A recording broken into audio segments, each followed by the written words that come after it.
CSCR, South Shore Music Circus Rockland Trust Charitable Foundation, the Edward Lappin Foundation, the Coastal Heritage Bank, the Hingham Institution for Savings, Roe CMI, the Scituate Education Foundation, the Town of Cohasset, the Cohasset Education Foundation, the Rockland Trust's Blue Hills Charitable Foundation, the Gulf Association, which is right here in Cohasset for the Gulf River, Pilgrim Bank Foundation.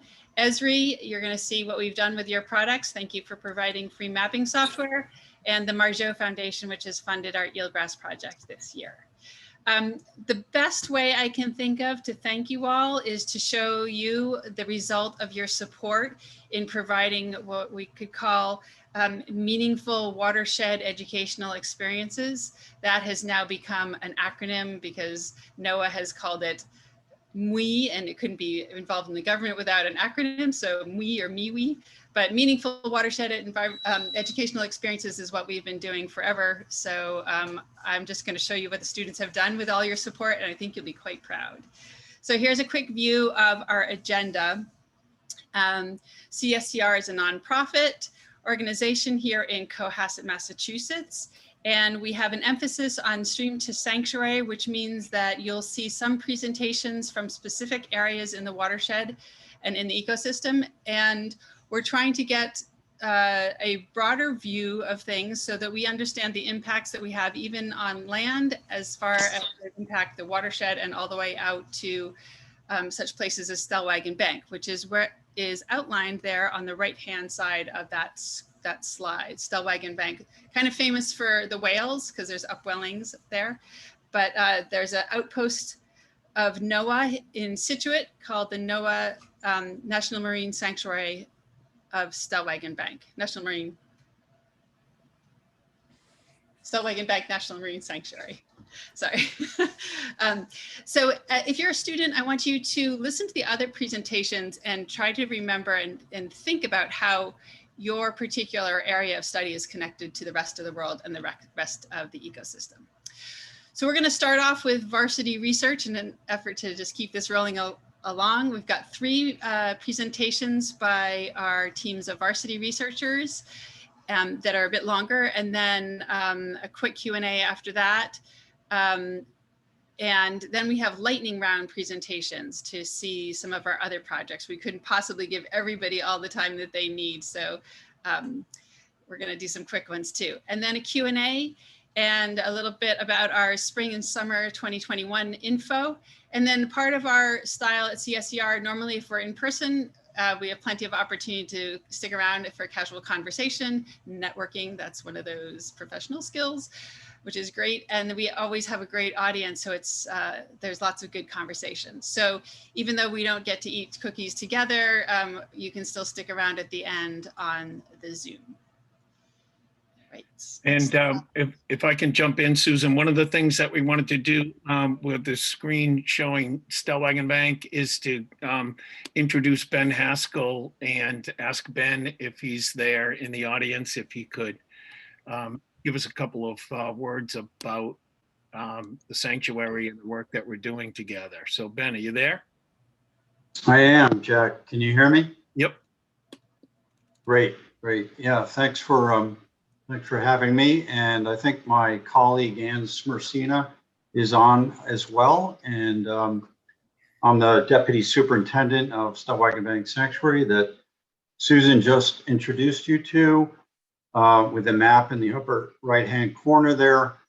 And I also notice scrolling through the attendees that Alan Hale is on the video as well, and he has worked with us in the past as a volunteer. So good to see you again, Alan. And a couple of years ago, I think we piloted a watershed certificate program with Jack and CCSCR to recognize students that conduct projects that connect the watershed with the offshore National Marine Sanctuary. And there are a lot of points of connectivity, as you can imagine. So we look forward to this next year of projects, and I can't wait to hear about these tonight. But Ann Smersina, our education coordinator, will be the liaison with Student Coastal Research Center, and you'll be seeing more of her later on this year, I guess. Not to hold things up, thanks a lot, Jack, and look forward to the presentations. All right, thanks so much, Ben. So we just wanted to give you a quick overview of who we are at CSCR. And as it says right there in the slide, we dive right into authentic learning. Authentic learning is hands-on, community-based, outdoor, experiential education, getting students involved in addressing issues of concern to the community. And I want to take a minute to just tell you this person in this kayak. You can see somebody snorkeling right there. The snorkeler is reporting information about shellfish in the Gulf River. And the student in the kayak is recording that data on the cell phone using survey 123. And then that data gets mapped. As you can see on this slide, there's a variety of places where we work, and you can see the students prepping gear inside and outside, getting ready to depart on the boat, working in the tributaries and streams that, as Ben was saying, are ultimately connected to the sanctuary, doing the lab work, doing the field work. So it's all hands-on, related to the community, and we have pretty lofty aspirations for the students to become the researchers who are capable of producing data or sharing data that's meaningful and useful to everybody in the audience, you, the stakeholders. So it's an authentic presentation. And our authentic presentation, back in the day when we would be together, the students would be doing the presentations, or they'd be meeting in small groups with boards and making presentations at conferences. And Susan had mentioned the Eelgrass group just did a conference with the EPA. So it is in the interest of time and moving things along, we're all gathered here as the stakeholders to listen to the student presentations. And so I'm going to turn this presentation now over, or turn the forum over to Dr. Ann Tomei. And Ann's been with us since the very beginning and is our senior scientist at CSCR. So Dr. Tomei, Doc T, Ann, take it away. Well, thanks very much, Jack. It's wonderful to see all people participating this evening. You guys can all just call me Doc T or Ann. Both are welcome. I have been funded very generously by the Gulf Association. They're stewards of the Gulf River that opens up into Cohasset Harbor. Been doing work with them and for them for upwards of 2 decades, I believe. This last summer, we had a team of Watershed researchers, 3 scholars actually, who are going to speak to you for the next 10 minutes or so. And they'll speak to you in this order. First, Jack Greenip is going to share his screen, and between him and Alan Hale and Carl Fernald, they'll give you a snapshot of what we've been up to in the Gulf River recently. Go ahead, Jack. Okay, thank you so much. Can you see this or no? Yes, we can. Okay, so hi, my name is Jack Greenip, and today with Carl Fernald and Alan Hale, I'll be presenting Watershed 2020. And I also want to give a special thanks to Bridget DeGroat and Harrison, who were a major part of our sampling season, but were not here for the presentation season. And I don't think either of them are here today, but they were both very important members of the team. So what was the purpose of watershed research in the summer of 2020? So the watershed team monitors trends in water quality data, thereby maintaining a water quality baseline for the Gulf River in Scituate and Cohasset, Massachusetts. This is accomplished through field analysis and collection of sterile and non-sterile water samples at 3 locations. Samples are analyzed for E. coli, total coliform bacteria, pH, and other indicators of water quality. And although 6 sites had been tested in past years, that number was reduced to 3 in order to account for social distancing guidelines. And so here we have a map of data sites. And so here you can see Cohasset Harbor, which is then restricted by the area around the Border Street Bridge. And then here is the Gulf River. And if you go up, you can see our first site, which is Hunter's Pond, which was a pond, but is now a stream due to the recent removal of a non-functioning fish ladder. And then if you go further up, you can find North Scituate Station, which is located in an industrialized area due to the revival of the old train station in 2007. And then if you go even further up the upper reaches of the Gulf River to O'Donoghue, which is located at a junction of 2 streams that are part of the upper reaches of the Gulf River.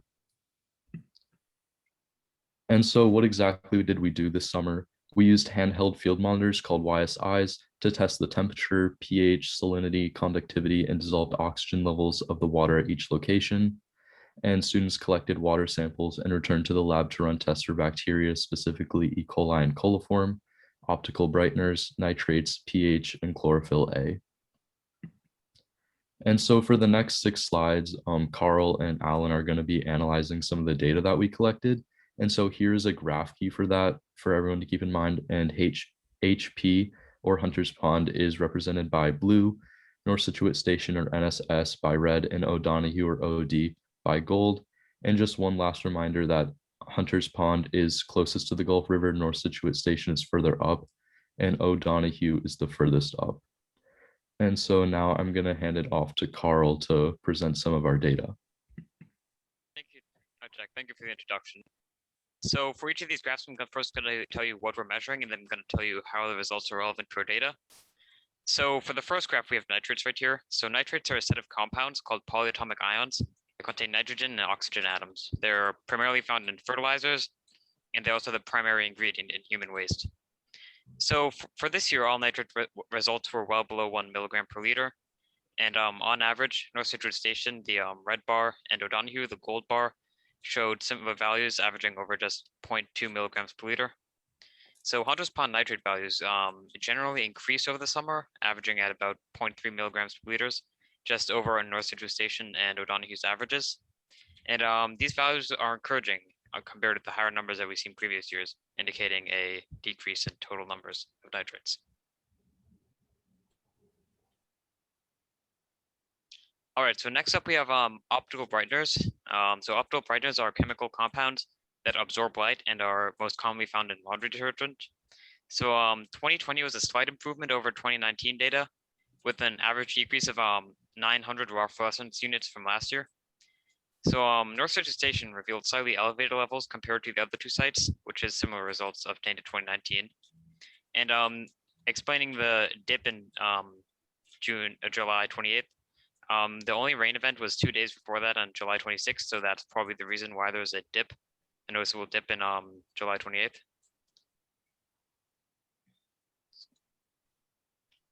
Next up, we have E. coli data. So E. coli are rod-shaped bacteria that are found in lower intestine of animals, as well as the environment in general.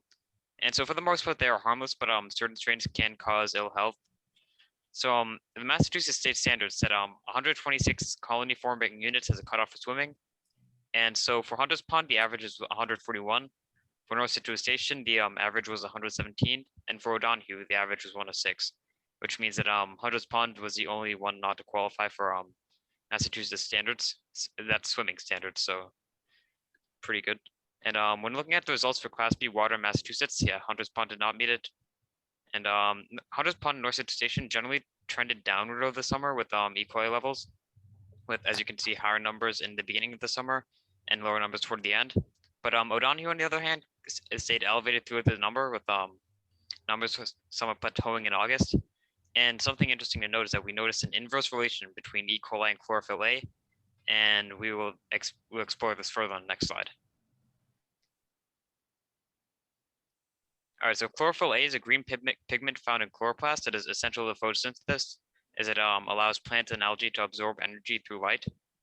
So the O'Donoghue plant algae levels were relatively consistent over the 2-month period, whereas North Scituate Station and HP Hunters Pond both increased from non-detectable levels to 5 micrograms per liter over the course of summer.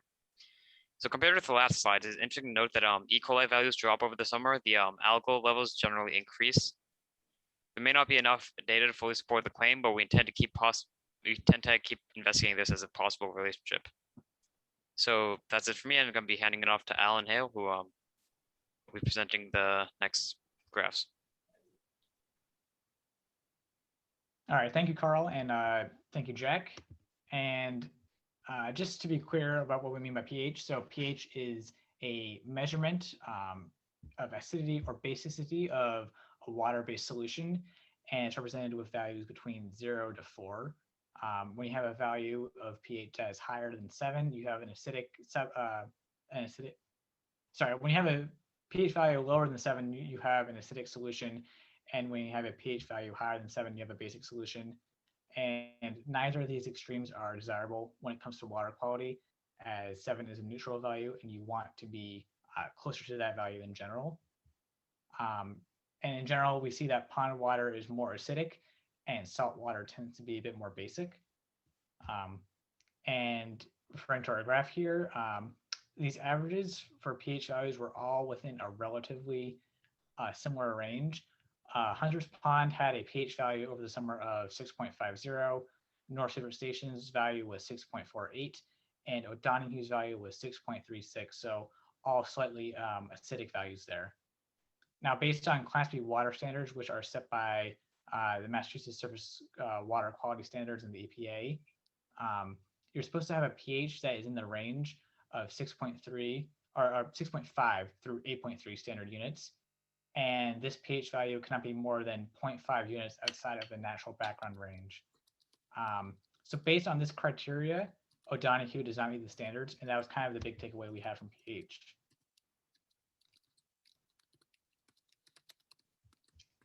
The next value we measured for was dissolved oxygen. And dissolved oxygen is gaseous oxygen, or O2, that has dissolved into water. And essentially just means the amount of gas that has dissolved into that water.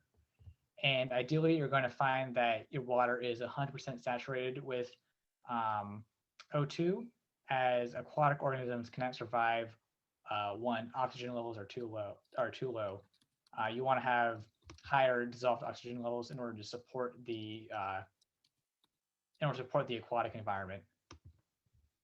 Now, generally, these values can be impacted by things like water temperature and the volume of water. So something like a drought that we had in the summer of 2020 would help explain the overall lower levels of dissolved oxygen that we found at our sites. OD had the most consistent and low levels of dissolved oxygen, and the saturation was around 50%. North Scituate Station, on the other hand, was a little bit higher, and the saturation levels were closer to 60%. And then with Hunter's Pond, we saw an increase throughout the summer of saturation levels, and it started around 60%, and it climbed to 80% by the end of the summer. And that's kind of the ideal trend that we'd rather see. We'd rather see that these values are higher rather than lower. We want to try to achieve 100% saturation of dissolved oxygen in water. And so these higher levels at Hunter's Pond, we believe, can be attributed to the aggressive flow of water, and that churning that occurs at that site helps to better introduce oxygen into the water. And then next slides.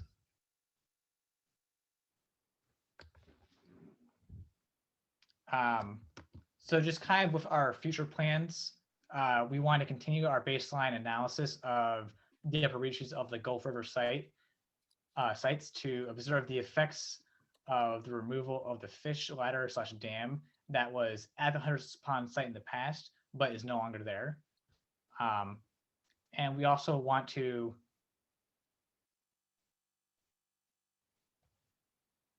Is there anything I should do for my volume? I don't think so, but I was just trying to chat with some people who Yeah. were saying they're having some trouble with volume, so. Okay, I'll keep speaking loud then. Yeah, keep going. So the other teams at CSCR have inspired us to request drone surveillance to help film the various lots along the river and to investigate the optical brightener elevation at North Scituate Station. And continuing with that, we want to purchase an optical brightener standard to help us create a calibration curve, which will help us better contextualize raw data. And the way that calibration helps us analyze data is that it converts the units from RFUs into milligrams per liter. And basically it's a better way to represent that data and analyze it, and it makes it easier to understand what we're reviewing and what conclusions we can draw from our data. And we also want to continue performing both field and lab data analysis for our pH. And we want to continue that close monitoring of the lower pH levels, and that it was specifically at O'Donoghue's, and we want to understand why is it low there and what are the consequences of that. And so potentially we could analyze the previous year's pH data and see if there's any other downward trends that would connect the data across past years. And so in conclusion, our data shows that we had a relatively average year, or a very average year. Despite all that had gone on in the world around us, we had no glaring water quality problems in the upper reaches of the Gulf River this year. And we wonder how changes in human behavior due to the pandemic might have affected our results. And we are also curious to see how the drought experienced in Massachusetts last summer, along with the consistently low water levels of our last two sampling sites, or at two of our sampling sites, we want to see if those significantly impacted our results at all. And those were kind of our major takeaways. So thank you again for listening to our presentation. And now we can open up the floor to any questions on any information that is provided in our slides, and we can try to answer them to the best of our abilities.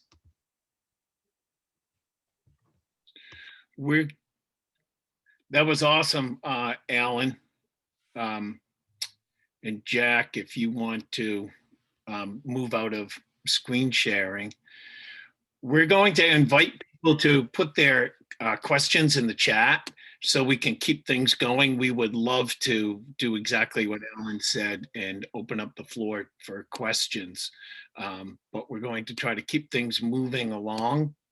So put your questions in the chat if you would, please. And we're going to move on to the next two students making presentations. This section is the bacteria monitoring, and on the map on the left, so looking on the left side of the map or moving west, we have the Weymouth Back River, Hingham Harbor, the Weir River. Alan and Carl and Jack were just talking about this section up here in the upper reaches of the Gulf River, and we have the pins, the black pins designating Cohasset beaches, and this is Musquashkett Pond in Scituate and a tributary of the Gulf River. So these are all bacteria sampling sites. And we have a group of students, Grace and Ada are going to be talking about sampling, monitoring in the Weir River. And then Bridget's going to talk about Cohasset Harbor and these beaches. And this bacteria monitoring was done either in part for the DEP, Department of Environmental Protection, or Cohasset's Board of Health. Okay, so here we are, Ada and Grace, take it away. Okay, so hi, I'm Grace and I'm a sophomore in high school. And I'm Ada, I'm a junior in high school. And we did water quality testing in the Weir River. Next slide, please. Okay, so summer of 2020, we did weekly tests at 4 different locations along the Weir River. We did our testing through CSCR for the Department of Environmental Protection. We were testing for levels of enterococci in the water as a measure of water quality, as enterococci is the bacteria often found in fecal matter. Enterococci is the bacteria that is monitored in salt water. Next slide, please. We tested the water because the DEP wants to get water quality data for all the water bodies in Massachusetts. There are state established standards, and if they're not met, the DEP uses the term impaired. Many of the bodies of water in Massachusetts are impaired for bacteria, and we want to be sure that the Weir River is safe and meets state standards. Next slide, please. So here you can see some of the materials we used. We took 10 milliliters of our sample water and diluted the rest with sterilized water. We then use EnterAlert, the food, to grow any enterococci bacteria if it's present. Then after, we sealed and incubated the trays at 45 degrees for 24 hours. The next day, we looked at the trays under an ultraviolet light to see if there was any bacteria. Any colonies would light up like you can see in the picture on the left right there. And with this information, we can then determine how much bacteria is present in the water. Next slide, please. So we chose 4 sites based on representativeness and accessibility. So each site has a different aspect that makes it unique and shows a different part of the watershed. We also had to determine which sites were safe to access. So all the way on the right, you can, oh, sorry. If we could just go back. Yeah, thank you. So these are our 4 sites, and all the way on the right, you can see our first site, West Corner, then at the bottom, Rockland, and then right in the middle is Estuary Center, and all the way to the left is Churro Street. Okay, now next slide, please. Okay. I think we skipped one slide. Can we go back once? Thank you. Okay, according to the DEP, a body of water is impaired if the geometric mean of all the sites over a period of time is over 35 MPN.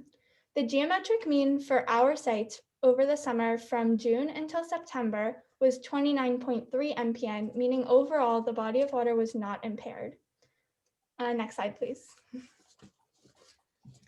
For these graphs, each site, we have a graph that shows the enterococci levels at each site throughout the summer.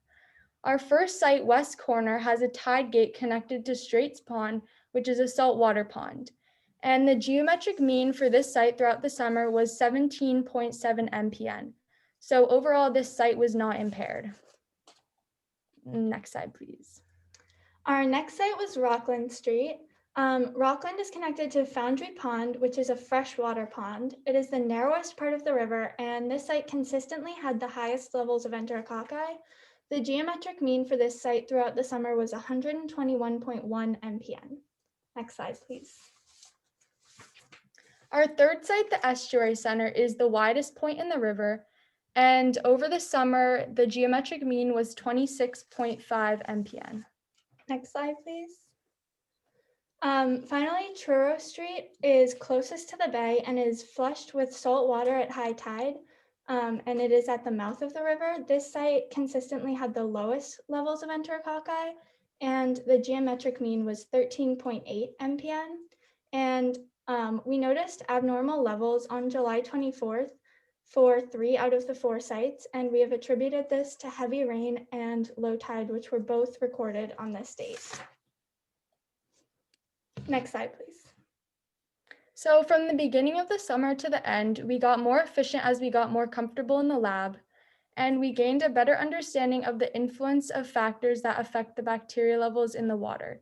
These factors include rainfall, wildlife, and salinity. We now have a better understanding of the bodies of water around us and are better equipped to do testing in following years. Thank you. Thank you.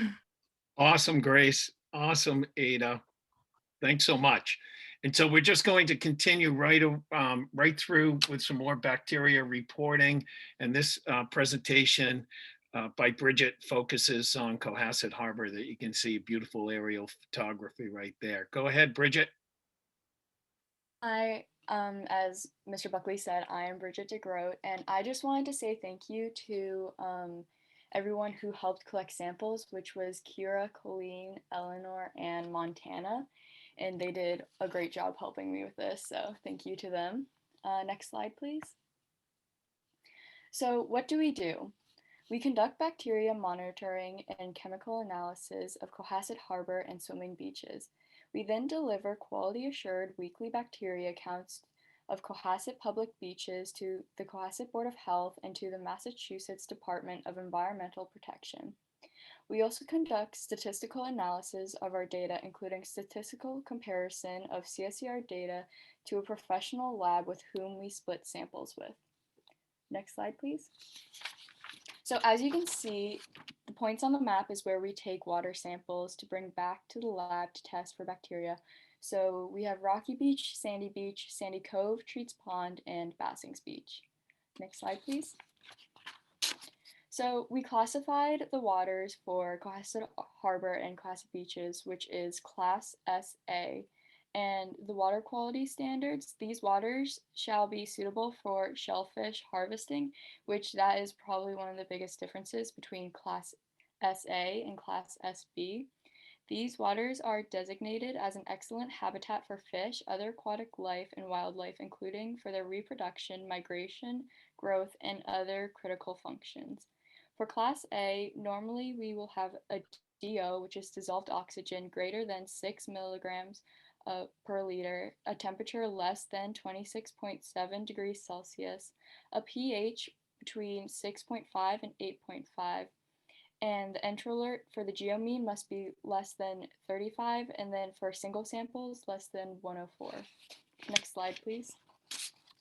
So here on the graph, this is for Sandy Beach. You can tell that the GNL red key, that is the professional lab, and we are comparing it to CSCR, which is the blue color, and that is our data. And so on this graph, you can see only 2 instances when our data did not compare with the professional lab GNL, which is July 1st of 2020 and July 14th of 2020. And July 1st of 2020 had an RPD, which is relative percent difference of 30.8%. So that means only 0.8% outside of the 30% RPD benchmark for accuracy. I also wanted to add on that on July 1st, there were 2 inches of rain, and the Cohasset Board of Health usually closes the harbor if there were 0.5 inches of rain or more past the 24 hours because of runoff from rain picks up bacteria from the pipes, which ends up in the watershed, leading to false high bacteria levels. This is also why we do not typically test on rainy days. And then the other date, July 14th of 2020, had an RPD of 26.2%, which is well within the benchmark. That means that 91.7% of our samples were within the 30% RPD benchmark for Sandy Beach. Next slide, please.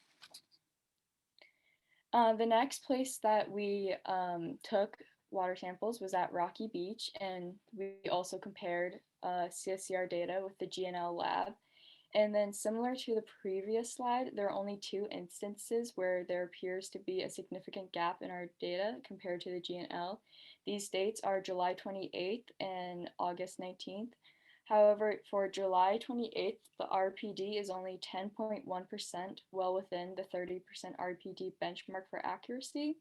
And then for August 19th, the RPD was 32.1% outside the 30% RPD threshold. And then, however, on August 19th, there was 0.57 inches of rain, which could explain the spike of Enterococcus CSCR recorded for that day. But CSCR samples compared very well with GNL with a 91.7 accuracy rate at Rocky Beach. Next slide, please. So here you can see there is a map of Cohasset Harbor. The top dot that we have at the top of the peninsula is Bassing's north. The one south is Bassing South, and then the third dot should be the Sailing Club. And I just wanted to acknowledge that Bassing's Beach is a peninsula and it is classified as a public beach, which means that there are people swimming in our harbor. So it's very important to make sure that our bacterial levels are within a safe range. Next slide, please. And then this is our data for Bassing's Beach. And the one large spike, second from the origin, has an RPD of 12.1%, which is also within the 30% RPD threshold. And then CSCR's accuracy is good over 85% for Bassing's Beach. Next slide, please. And then here is the bacteria spikes and the rainfall that occurs in Cohasset Harbor. And here you can see how the rainfall and the bacteria spikes kind of go together. So whenever there is rainfall, the bacteria goes up. And then this is because of runoff from rainwater, which picks up bacteria from maybe like pipes and carries it into the watershed, leading to a false high in bacteria levels. Next slide, please. Lastly, we have Sandy Cove, Enterococcus, and rainfall. So rainfall, you can see how the rainfall and the Enterococcus bacteria levels are kind of matching together at Sandy Cove. Only one significant outlier at 9/11/2020, where Enterococcus levels were significantly higher than the rainfall, which was less than 0.5 inches. The source of this spike could be from a leaking septic system, sewage dump from recreational boats, domestic animal and wildlife waste, or leakage from water waste treatment plant. Next slide, please. So our data results compare very well with the professional lab GNL, indicating that CSCR delivers very good to high quality data results. And we concluded that when it rains, bacteria spikes, and some recommendations that we have is stormwater management and how do we keep bacteria from entering our harbor. Thank you. Awesome, Bridget. Thanks so much. Again, if you have questions, please put those in the chat, and we'll take a moment to address some of those after we hear from our Eelgrass group. So I'm going to turn it over to Susan, who is going to introduce her team, and they just are fresh off of a presentation yesterday in front of the EPA at their Zoom conference. So take it away, Susan. Okay, so you did just introduce them the way I was going to introduce them. They did a great job at the EPA's Eelgrass conference. It's called Zosterapalooza, which sounds like a rock concert, and Zostera is the Latin name for eelgrass. So this year we had two seniors, Lucy Clay and Andrew Hoadley, who wrote to the Marjot Foundation for a grant. They applied for it and they won the grant. And so the research was focused on their hypothesis, which they'll explain momentarily. And they were joined with by Brendan Burke from Scituate, who's been with the Eelgrass team for like 6 years or something, and Beck Labash, who is his first year in the Eelgrass team, but both contributed amazing stuff to the project. And I'm really proud of them. So I'll keep going if you let me. So I will pass it on to them. Are you guys ready to share your screen? Yeah, so so this is the EPA conference we were talking about yesterday. This is just sort of what we've been up to. And yeah, so our project for here and there was classifying underwater eelgrass imagery with machine learning to correlate eelgrass health with sediment type. And so who are we? If everyone wants to introduce myself, I'm Brendan, right there under the arrow for Brendan Burke in the back. I'm Lucy. I'm the one who's in the water. I'm Andrew. I'm the guy holding up eelgrass. I'm Beck. I'm the tall one. Okay. Yeah, so I probably don't need to explain this here, but for those of you who don't know, CSCR, Center for Student Coastal Research, as we've seen here, has a really broad spectrum of student marine research. And there's been this eelgrass program that I've been a part of for, as Susan said, the past like 6 years. And generally do sort of supportive role, like background monitoring of the eelgrass and just data collection for either our own presentations or other groups to sort of analyze. However, this year we did take a more specialized project, which was, correlating eelgrass health and sediment type. And here's our study site. It is just in the outer Cohasset Harbor. For people who don't know, Cohasset is right there. And yeah, so we have the main eelgrass bed pretty much right in the middle, a little bit over towards the right. And then there's this sandy patch that's down here. It's sort of flatter, and there's not a whole lot of features there. And then sort of on either side, there's the exposed bedrock, which sort of breaks away into cobble, into gravel, and then and then there are the mud flats down at the bottom. So it's just what we're working with site-wise. Okay, so in March 2020, as Susan said, Andrew and I applied for and received a research grant from the Marjot Foundation. And so they fund independent research projects on environmental issues by high school students. So in our proposal, we stated that our eelgrass beds show no preference for sediment type and can thrive in sand, mud, and gravel sediment environments. All right, and then after creating this hypothesis, sort of the first challenge that came up was defining the two terms eelgrass health and sediment type. And first of all, for eelgrass health, that is a pretty complicated thing to define within the to define simply. Yeah, so there are a lot of factors that can be accounted for when you look at eelgrass health, which could potentially include the length, the coloring of the leaves, and the coverage density. And the last one is what we actually ended up going with on account of inconsistencies with some other variables. For example, identifying the color of the plant through images can be difficult depending on the sort of how clear the water is and if there's any sort of algae blocking the view, and length can depend on the time of year or the depth of the eelgrass. So yeah, we just went for coverage density, which is when you're looking down, how much of the frame is covered with eelgrass. And here are our parameters there. And we just broke it down into 4 ranges, each with an integer value for easier correlation. And then for definition of sediment type, we took sort of an abridged version of the USDA classifications. And this is for if you're measuring the size of the particles, this is where all the cutoffs are. And this sort of answers the question of how big does sand have to be before it becomes gravel, and how big does gravel have to be before it's just a rock. And it sort of breaks it down in a really almost binary way like that.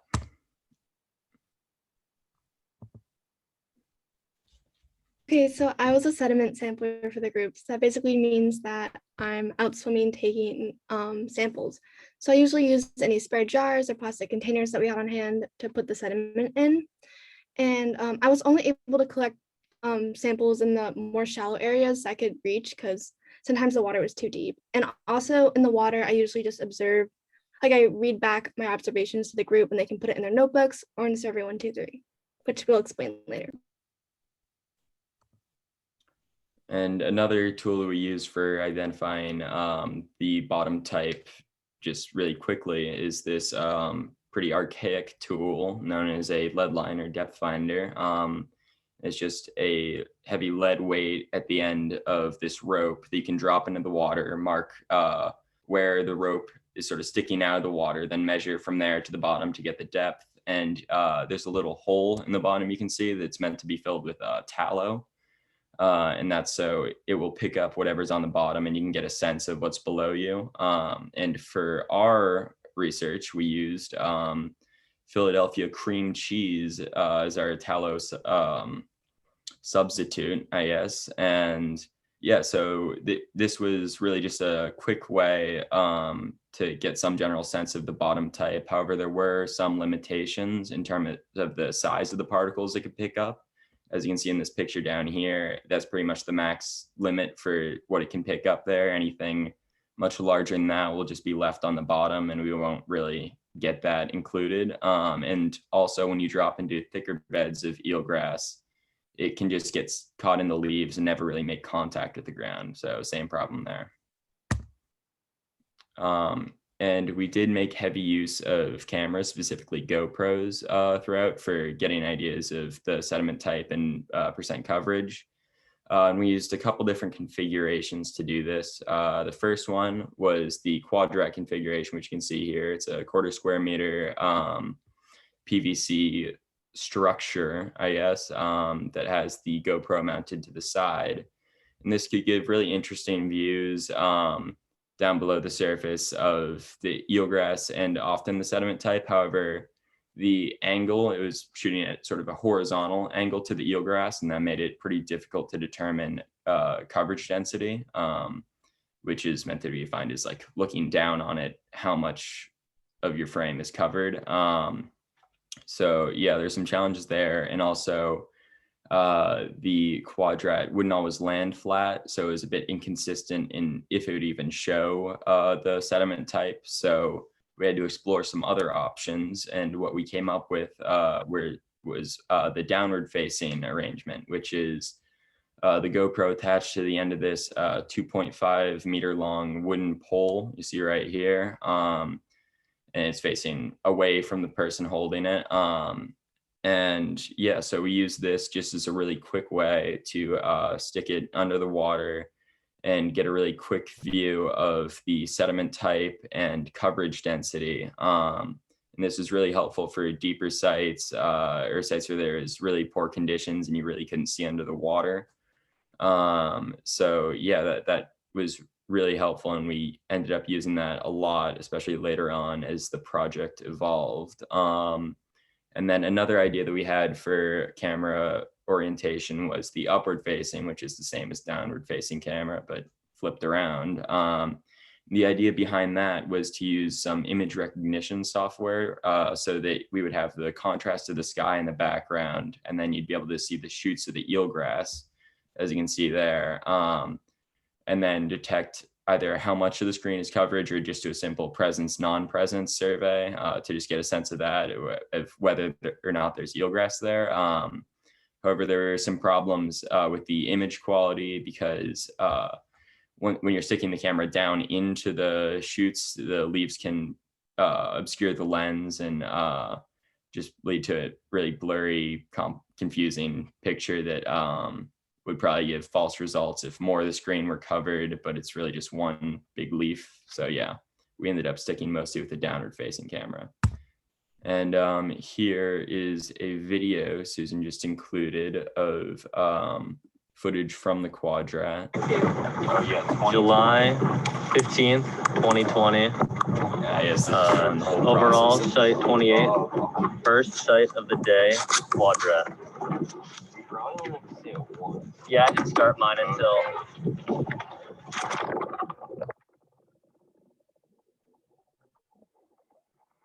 That's the red filamentous algae we've been seeing.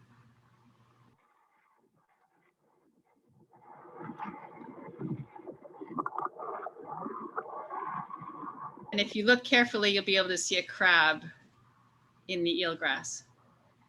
So this is sort of the view that Lucy gets when she swims too.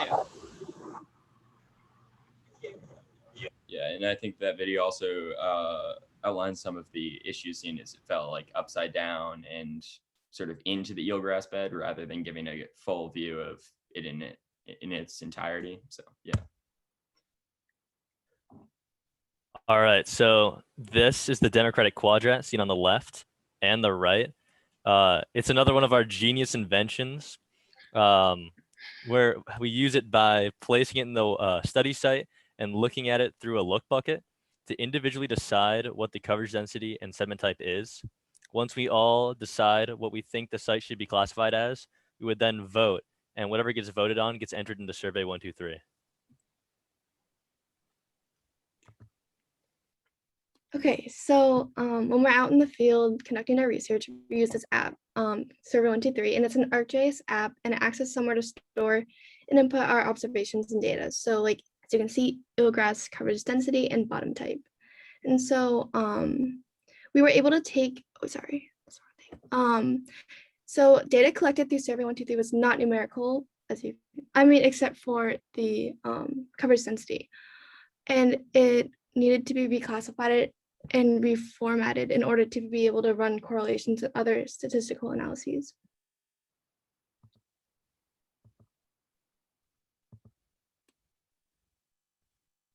So the map that you see in front of us is one of the results of the 93 stationary sites that we took this summer. This first one shows the location and sediment type of those sites. As you can see on the key to the left, the lighter brown shows loam, a much finer grain, while the darker brown shows cobble, which is much larger. This map shows those same points, but highlights a different variable, which was coverage density. The white represents no eelgrass found, and the darker green represents 100% coverage. And this is a combination of both variables together to really kind of get the idea of what are both together. and it's the same key to the left.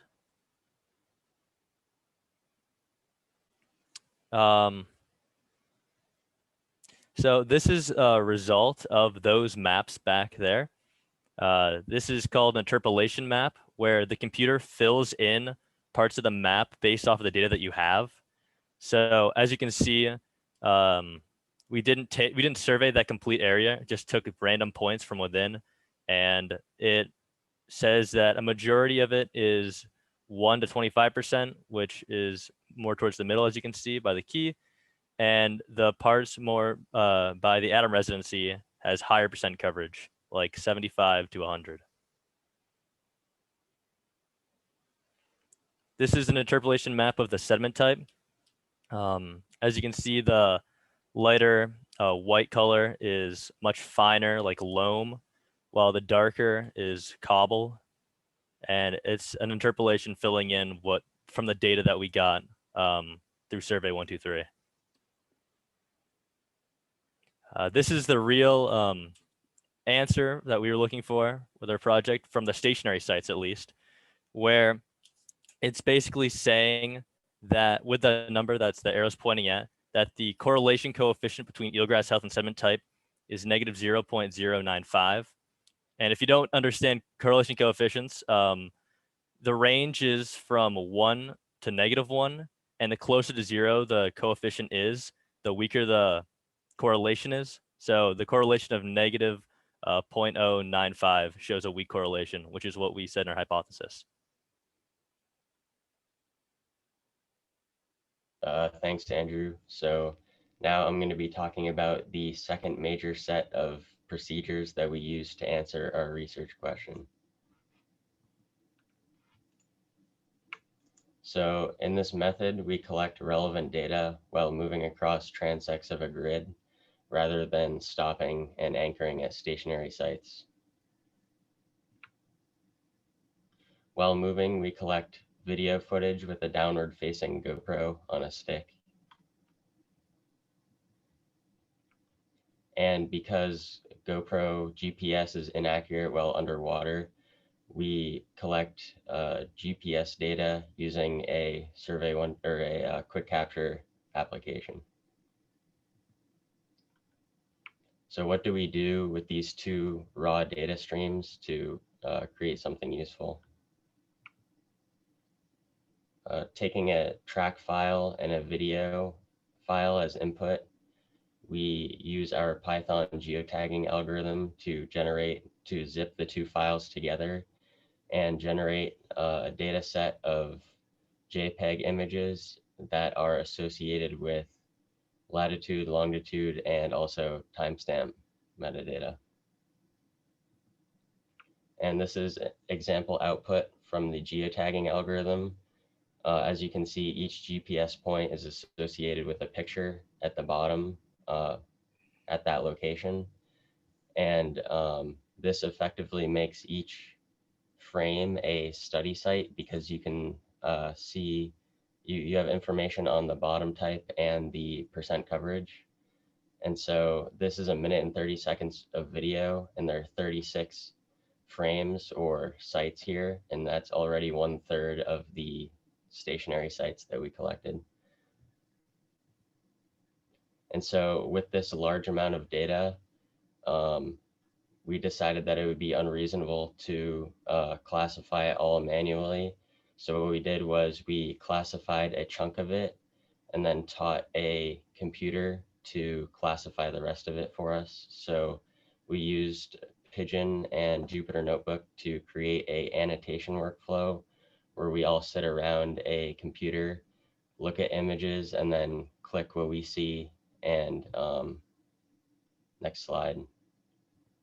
This is the result of that after the model's been trained on that data. So you can see this image here has been correctly classified as gravelly cobble, and you can see we had an issue with the cobble accuracy because we didn't have enough training data on cobble.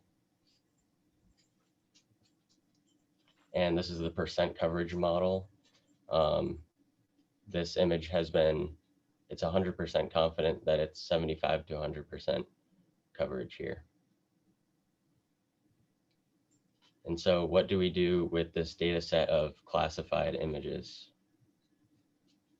This is a visualization of all of the tracks that we drove during the summer. And these are the points from those tracks that were classified by the machine learning algorithm as being defined as a sediment type. And there are 562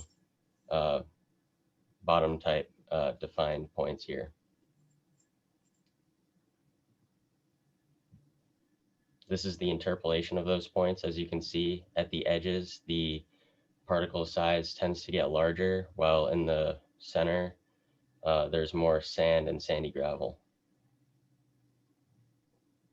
This is the same for the coverage density. So we had 963 defined coverage density points by the machine learning algorithm. And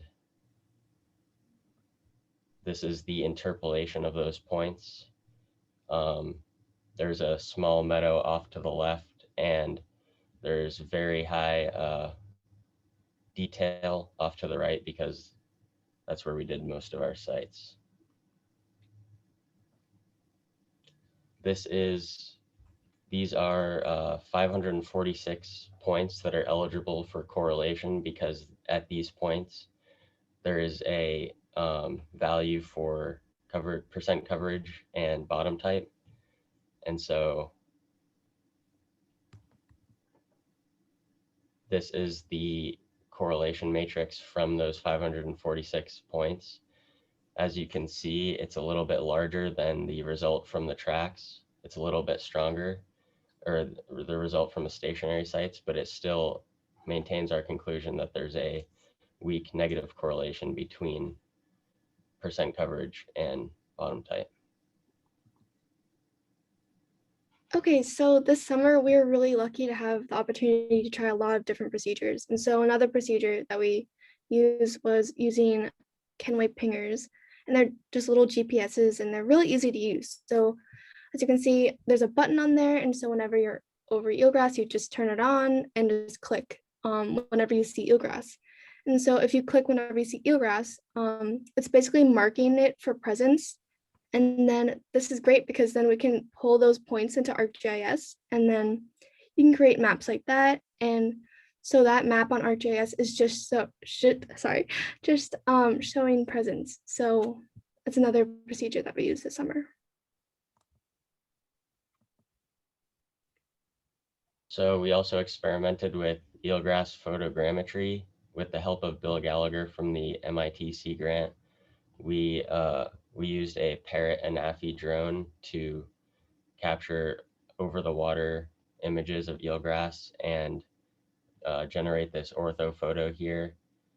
This can be used to monitor the beds at a very high frequency. This is a 15-minute flight.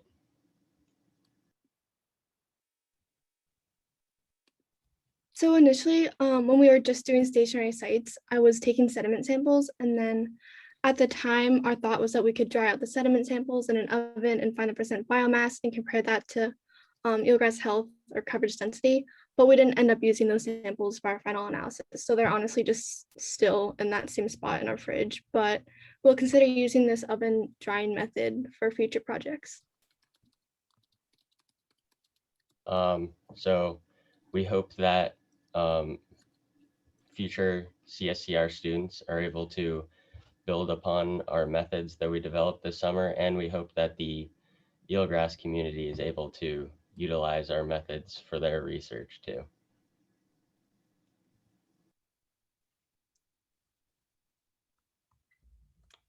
All right, and a thank you slide to Erin Hassan and Fran Collins, who got our research vessel together for us. That was really helpful. So I just wanted to ask you, for graduating seniors, to give us a few reflections on how this experience fit into your senior year and college applications, and how it felt to be part of you. And before you answer that question, I'm just gonna say, so Brendan, we had Brendan kind of take the lead on this particular presentation. but Andrew and Lucy had both already presented at the Massachusetts Science and Engineering Fair, the regional version of that. So they presented, the two of them, only on that. And then Beck presented at the New England Estuarine Research Society and got honorable mention for his presentation. So we do share it, and all of these students are great at telling the story and explaining things. And I would say that Lucy and Andrew did a great job of managing the team, and they brought our junior researchers in. I think anybody who was out on the boat with us could say that they're great managers and really pleasant to work with, as are the other two as well. I would say that Brendan's superpower that he brings to the group is asking curious questions. So he often thinks of things that are unrelated. He says he's good at tangents, but they're actually usually really interesting and useful tangents. So I think that's a neat superpower to have. Beck's superpower is that he taught himself coding within the last year and a half, I believe it is, and has actually, he was pretty humble about it, but has actually did those algorithms himself. Yeah, I think I got it right. Yeah, okay. So, and Andrew kept us kind of focused and made sure that we actually didn't go off on too many tangents, so we were still feasibly getting to our goals. So can you guys just share how this fits into your life? Yeah, sure. So I would say that first, CSCR is probably the strongest aspect of my college application, but I think more important than that, over the past summer and the past years that I've been with CSCR, it's taught me a different way of thinking, different from what you learn in school.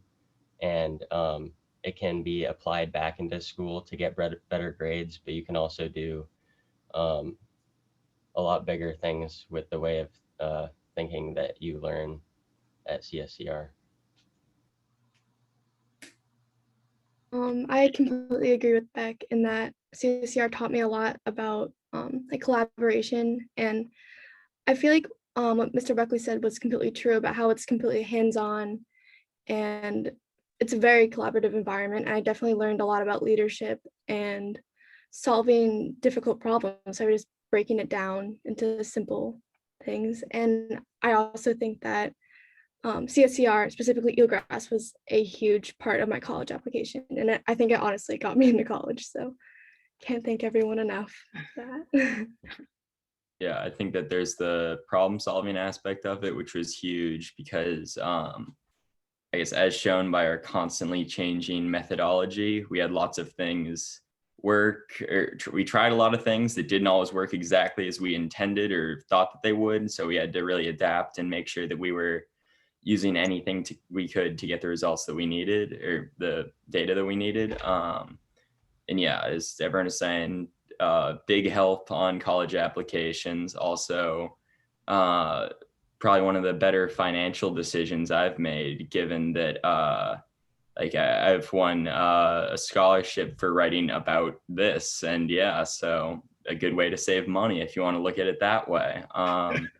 But yeah, no, there's a lot of really just great stuff, just bringing in stuff you learn in school. Like with this, there's bringing in stat stuff, which I was learning for the first time there. And that was interesting. Obviously being exposed to Beck and his ability with computer programming is also super just interesting to learn about. And there's a ton of interdisciplinary and just really, yeah, problem solving sort of stuff. So really fun project to work on.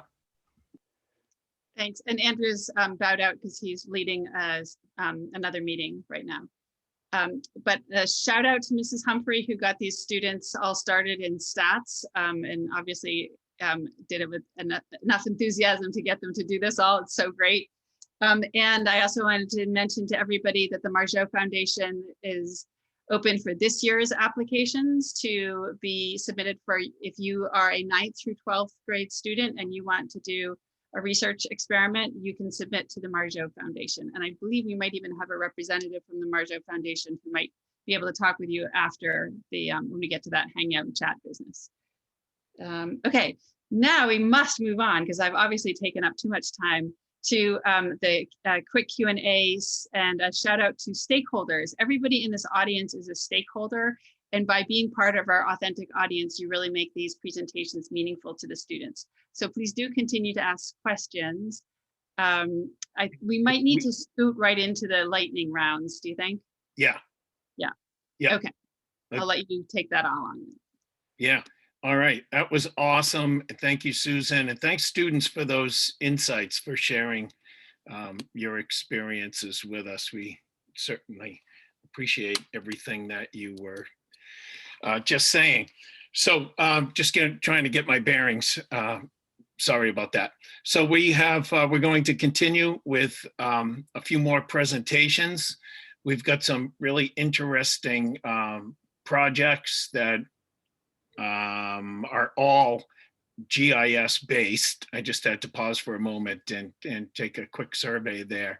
We do have, so I'm just going to stop there and say Molly and Libby and Nick, in their fourth member of the group, is recovering from Carter, recovering from shoulder surgery, so he won't be joining them today, but I will turn it over to Molly and Libby and Nick, and you can tell me, refresh my memory, if you guys wanted to share your screen, or do you want me to just advance? I can share my screen. Okay, so they're going to talk about their project that began, an investigation that began looking at salt marshes and morphed into a picture post project. Take it away, Libby. Hi, my name's Libby Cutler, and I've been working on the Picture Post project with Carter Wimberly, Molly Ryan, and Nick Iantowska since last summer. And I want to give a special shout out to Mr. Buckley and Carl, who have been our mentors through the whole project. So we were all really interested in the marsh because we live near it, and we wanted to know how the marsh affects the ecosystem that we live in. So we began exploring the marshes around CSCR, and we studied the marshes, and then we started measuring them through technology like ArcGIS and Collector. And this technology allowed us to get apps on our phone, and we just canoed or kayaked or walked around the edge of the marsh and collected the area that it began at. So you can see over here, the purple line is where we actually this is Cohasset Harbor over here, and this is all water. So we would kayak here and collect where the marsh line was. And after a little while of doing that, we met with Dr. Borelli, who is a coastal geologist with the Center for Coastal Studies in Provincetown. And he has been working on the project to collect storm-type pathways along the South Shore. And storm-type pathways are these pathways in areas of low elevation where flowing water will enter and flood a larger area. So they're basically like gateways where water can enter to flood. And so we got really interested in these storm-type pathways. And you can see on this map, this is Cohasset Harbor over here in Minot, and all of the colorful dots represent storm-type pathways, and the green area represents the salt marshes.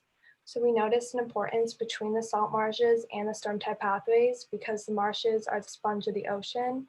So we wanted a way to collect data on these marshes and how they're changing over time and if they're decaying or not. And we did that in areas where there were storm-type pathways so we could see how the marshes affected the storm-type pathways. So here's Molly to talk a little bit more about the picture post idea. So after meeting with Dr. Borelli, we were really inspired to work on gathering data about the salt marshes and how it relates to the storm-type pathways. So we wanted to be able to monitor the biodiversity, tide levels, and the overall health of marshes in specific areas. And we also wanted to do this by involving the community so that people could learn the importance of the salt marshes in protecting our town, especially since we're so close to the water. So we sent a letter to the members of the Gulf River Association, letting them know of our project. And we then created a prototype, which is located at the walking bridge outside of CSCR. And so what the picture post does is it uses your phone to gather photos, and you can then upload these photos to Survey 123. So this is an image of our picture post, and it's basically just a wooden octagon on top of a platform on the bridge where people can hold their phones at different angles to get different angles of the salt marsh.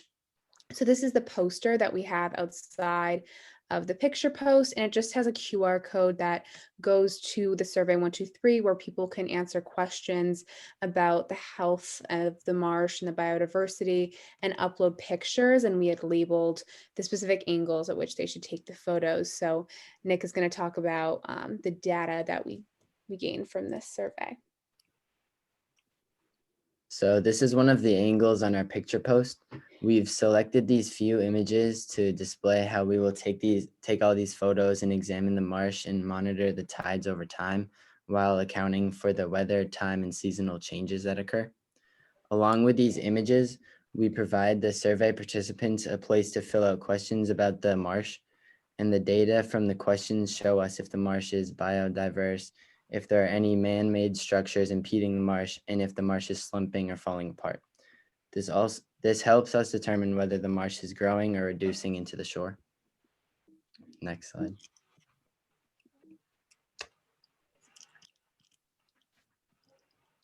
Next slide. Sorry.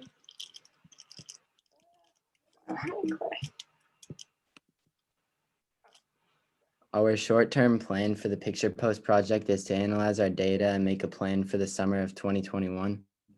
We will examine what our flaws were with this project and try to perfect our work in the future.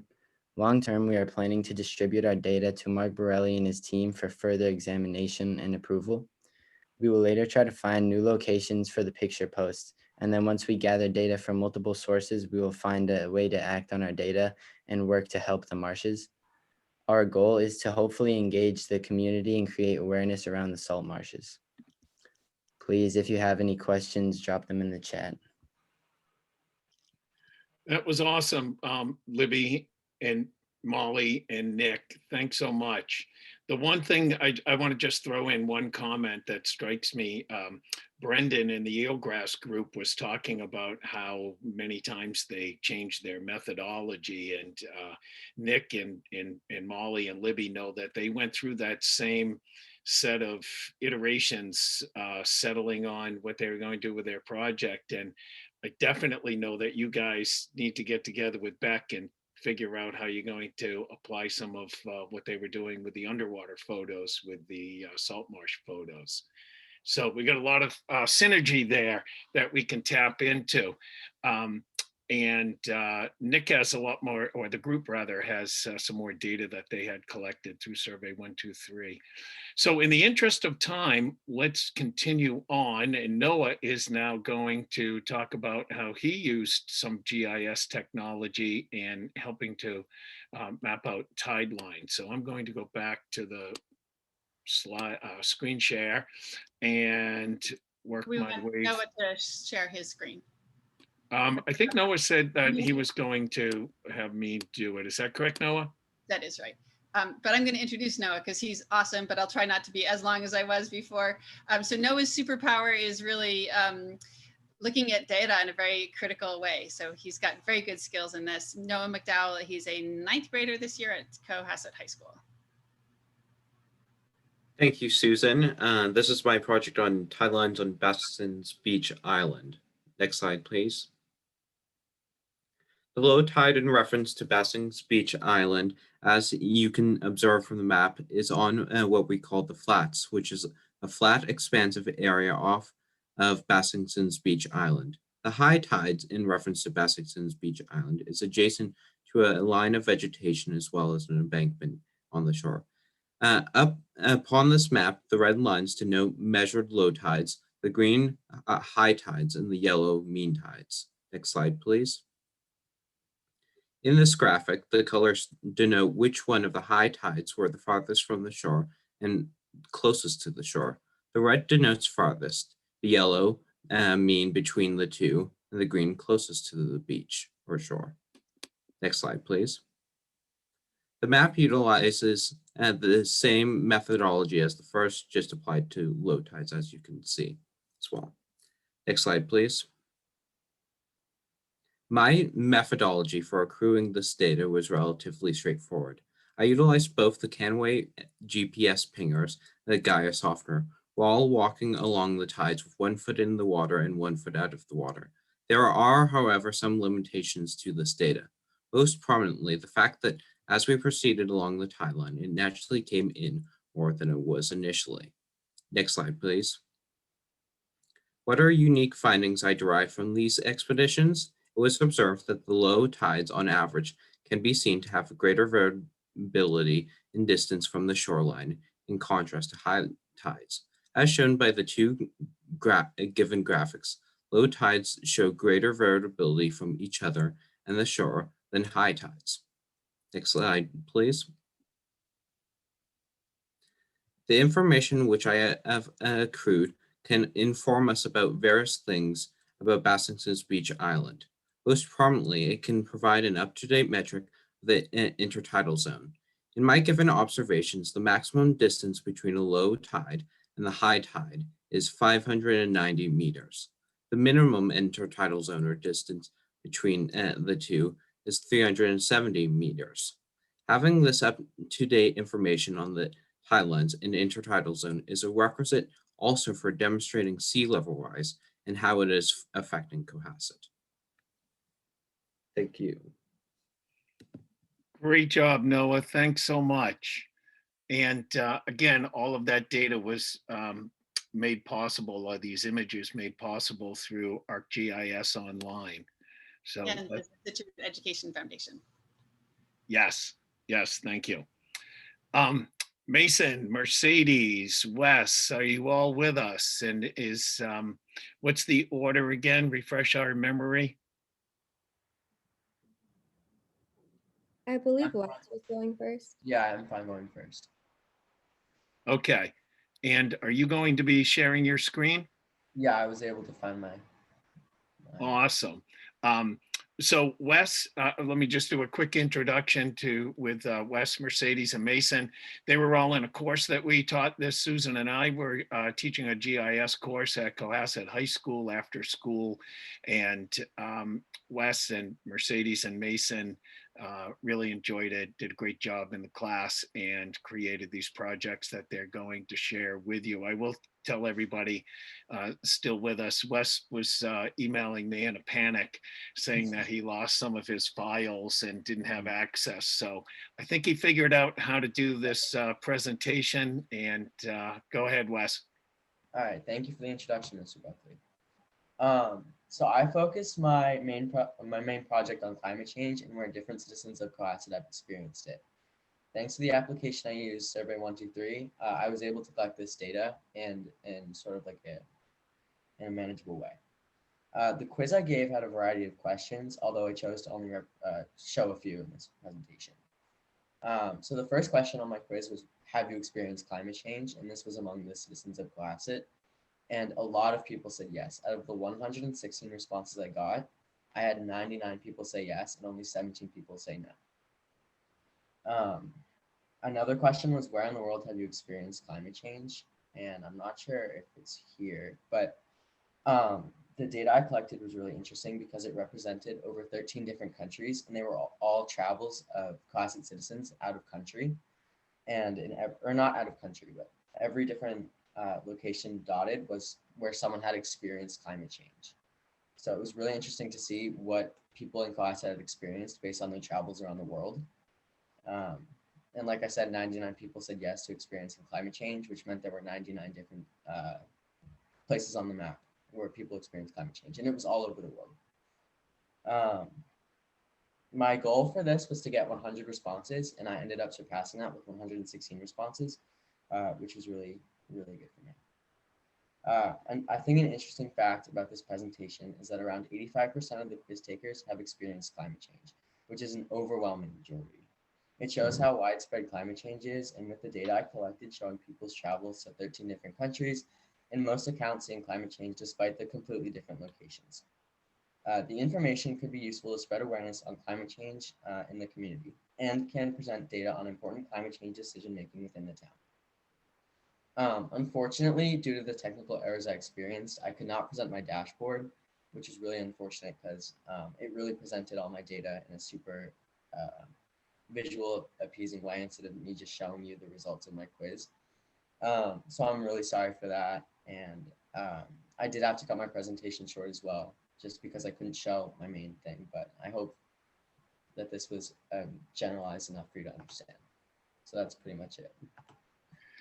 Awesome. Thanks, Wes.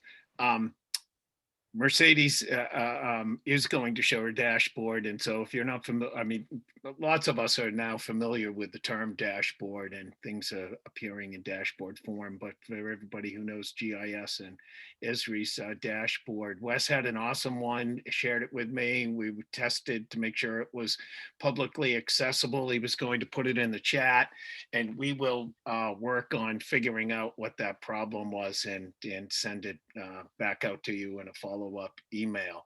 And one thing about context, the course that we were talking about the UN Sustainable Development Goals in the course, and the task was to create a project in which you could use the GIS tools, and he used Survey 123 to gather some information about people's experiences with various UN SDGs.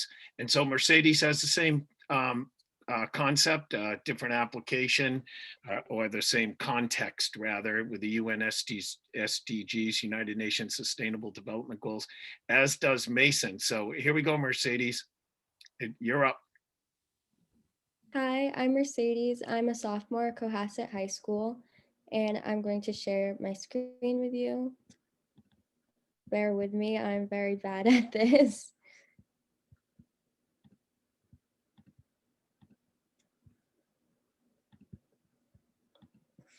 Okay, hopefully all of you can see this. So for my project, I decided to focus on diversity in Cohasset High School, and more specifically, the diversity of Cohasset teachers. So I created a survey using ArcGIS's Survey 123. And in the survey, I asked the teachers a series of questions regarding their ethnicity, their gender, and the most important question, I asked, what experience did you have in life that gave you a better understanding of diversity? So through this project, I realized that diversity has many different meanings. Each response the teachers gave me showed that although Cohasset does not have the most ethnically diverse staff, the employees have had the opportunity to interact with communities and cultures across the globe. The educators at CHS are diverse in their knowledge and experience, and this helps students because it expands their perspectives as well. So my project shows that there's work towards the US NDG goal, quality education. All of our teachers at Cohasset are passionate towards others and have a practice compassion from their experiences traveling throughout the world. And this will be highlighted in my dashboard that I'll be sharing momentarily. And hopefully by the teachers' experiences, their love for the world can inspire students like the students here today that are working in our harbor collecting data. I'm hoping that the teachers can encourage students to pursue this as well. And I'm going to post a link in the chat to show you my dashboard.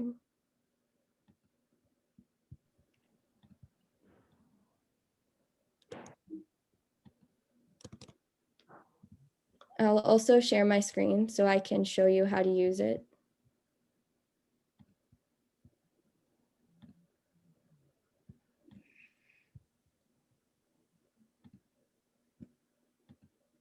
So here is my dashboard, and the dashboard is basically the survey's data compiled into an interactive platform.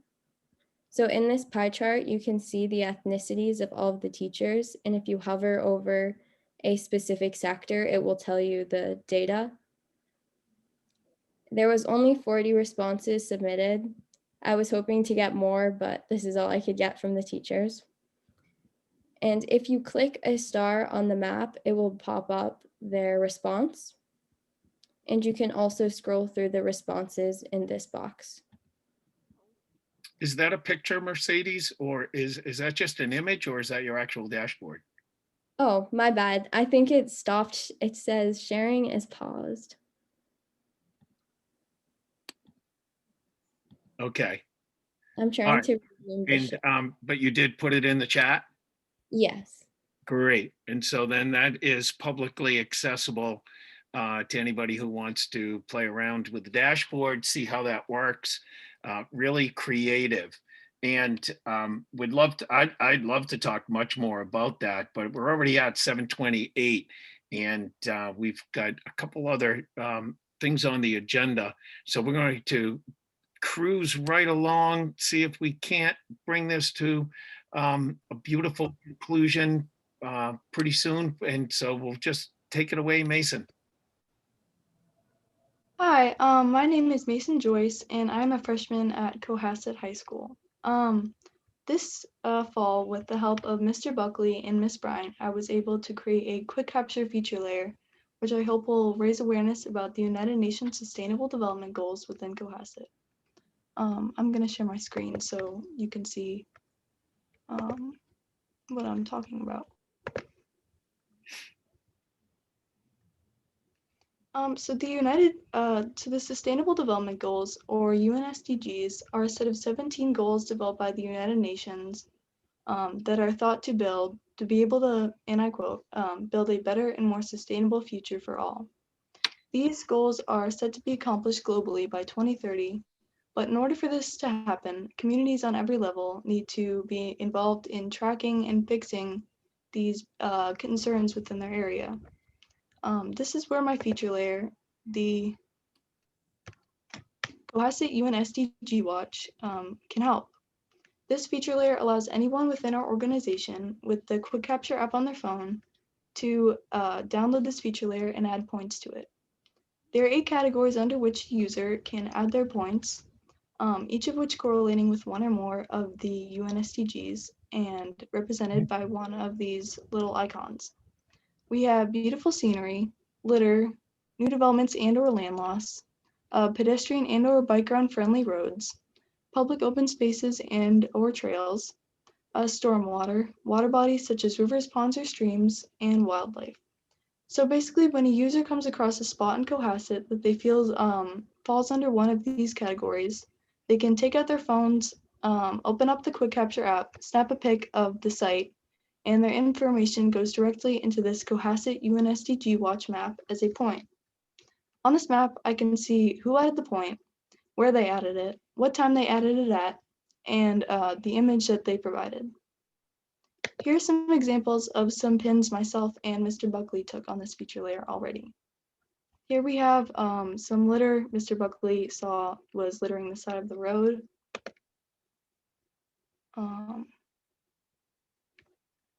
I'm not sure if you can see it, but here's a development I noticed that was going up next to Cunningham Bridge.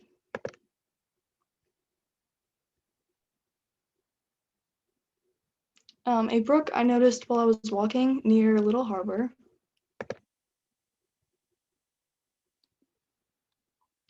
And a spot on Beach Street, which I felt was both pedestrian and bike-ground friendly.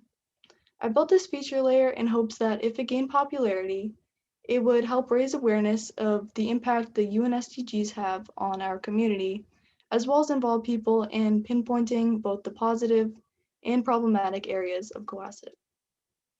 Thank you very much. Thanks, Mason. And that is the last screen that Mason was sharing with you with the maps and the images is another app made by Esri called Attachment Viewer. And that's beautiful. So we'll keep building on that. And I think we are bringing it, correct me if I'm wrong, Susan, we are bringing home the presentations with the rec survey and the shellfish survey. So this is the last one, is that correct? Yeah, you're on mute. This and then the shellfish. Yeah. Okay. So Susan's going to introduce the last 2 short projects and take it away. Plots are to the northeast of the jetty and east of White Rock. For this research project, we were tasked with observing the number of people who go through the proposed oyster farm for recreation. These were all the different sectors surveyed by our research team. This was done to see how many people are out on the most popular spots in contrast to the proposed shellfish area. So right now we are here And this is where we did the survey.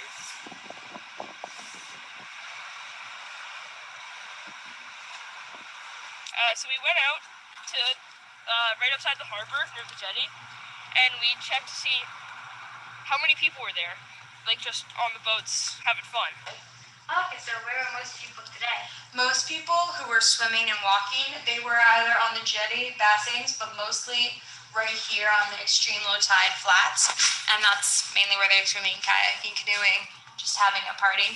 And then there were also a lot of people in the Eelgrass, and that's usually where the sailing club and then the yacht club anchor their racing buoys to have races. Today is September 4th, Labor Day. The following pie charts show the number of people in the 5 sectors we surveyed. This is a chart that shows the number of people west of the channel, 3% or 2 people, east of the channel, 33.3% or 22 people, in channel, 53% or 32 people, with a total of 66 people. We got the data from a sheet that was filled out during the survey on the Friday of Labor Day. It started at 5:11 p.m. and ended at 5:28. It was filled up by Jacob Van Riel and entered in the chart by Cam Wickos and confirmed by Theo Martel. This is another pie chart of our survey. West of the channel, there were 4 people. In the channel, there were 15. East of the channel, there were 28. In the Eelgrass sector, there were 2. And in the Shellfish sector, there was 1. Each person counted a bit different numbers, but they were all around 25. So I think the data might be different because some of us might not have recorded everything we saw. And maybe some of us just didn't see the same things. Labor Day weekend, so it could be bringing up the average amount of people that usually recreate around that area. I just think it would be better if we went out there more than once, so then we could have more data, because it might just be that specific day, like the end of the summer, there might have been more or something.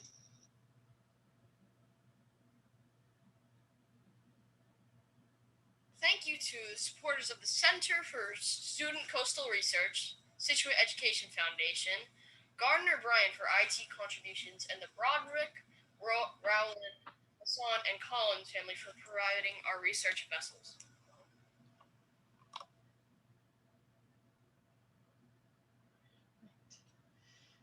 Okay, and then I think we have, so I think Isabelle and Jacob may be on here. I thought I saw Cam at one point, but questions can go to them and you guys can answer those in the chat if you see them.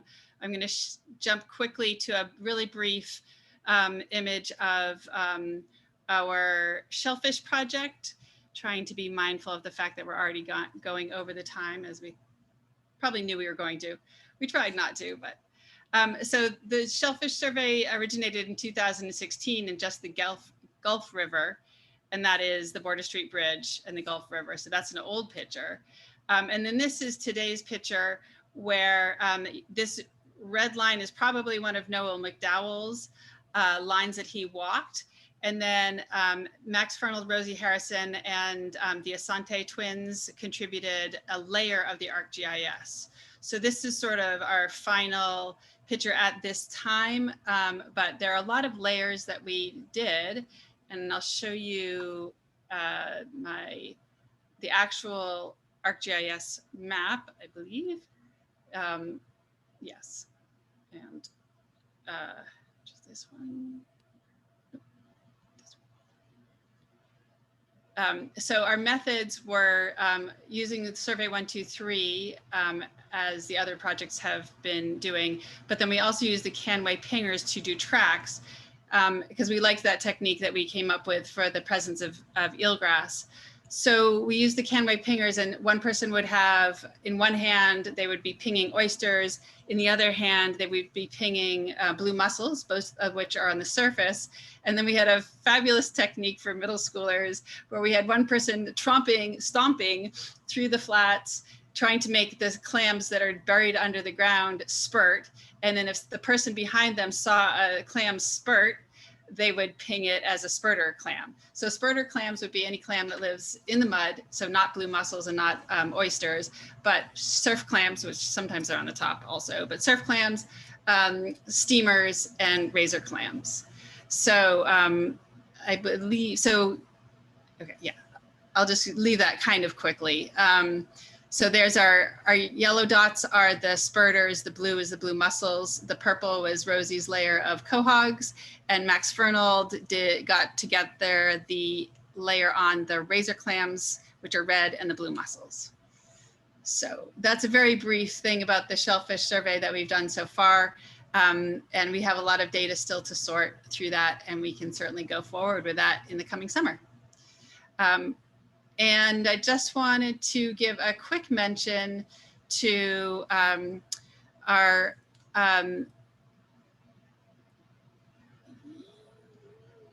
this one, a couple of other people that contributed to the wildlife project,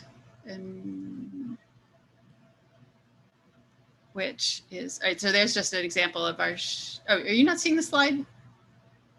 No. No. Try it again. Now you do, right? Yep. Clams. And then we had these girls from Situate have decided that they would like to focus on a wildlife survey. And there's our first start of that.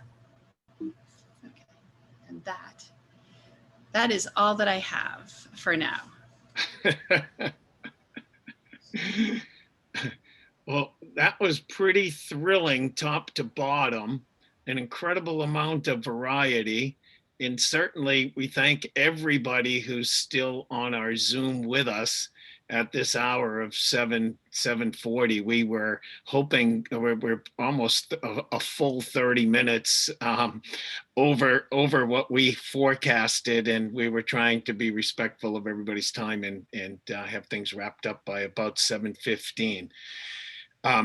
In our usual in-person format, we would have had the students in stations and everybody could have walked around and visited the stations. But it was great to have everybody sharing their screen and walking us through the presentations. I think at this point, if I can just, to get my own bearings here, I wanted to just see a couple of things. We talked about our stream to sanctuary. And for those of you who don't know the physical property of CSCR, we're in this old colonial house that has a long history. And I can talk about the stream to sanctuary later. The one thing we wanted to say about looking ahead is just please stay on our email list. And the website will be updated. We will be pumping out information about how students can get involved, new and old students and families. And we will be doing some work over April vacation. So really the next 2 weeks are critical in terms of staying in touch with us via email and visiting the website. And I think at this point, we're just going to throw it wide open, going to say thank you so much to anybody who is in the sponsor category. Certainly could start doing a series of shout outs, and I see Charlie on my screen right now from Esri, and thank him for being here, and Dr. Grady for being here as well.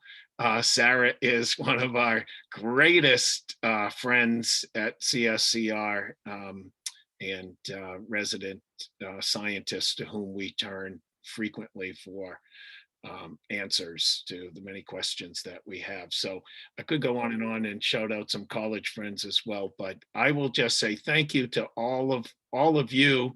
Thank you to all the students for all the work that you did. And thank you for persevering with us through some of the difficulties, and thank you for pulling together all of your work. And we actually, even though it sounds like we're wrapping things up, as you know, the research never ends. And as soon as you wrap it up, you start thinking about what's next. And so really the question now that you've pulled some thoughts together is what's the next step? Where do all those thoughts lead in summer 2021? Okay, so I'm just going to say it's open for anybody who wants to stay around and chat, and we'll send you the recording. I'm actually going to stop the recording now, so it's not as long as it already is.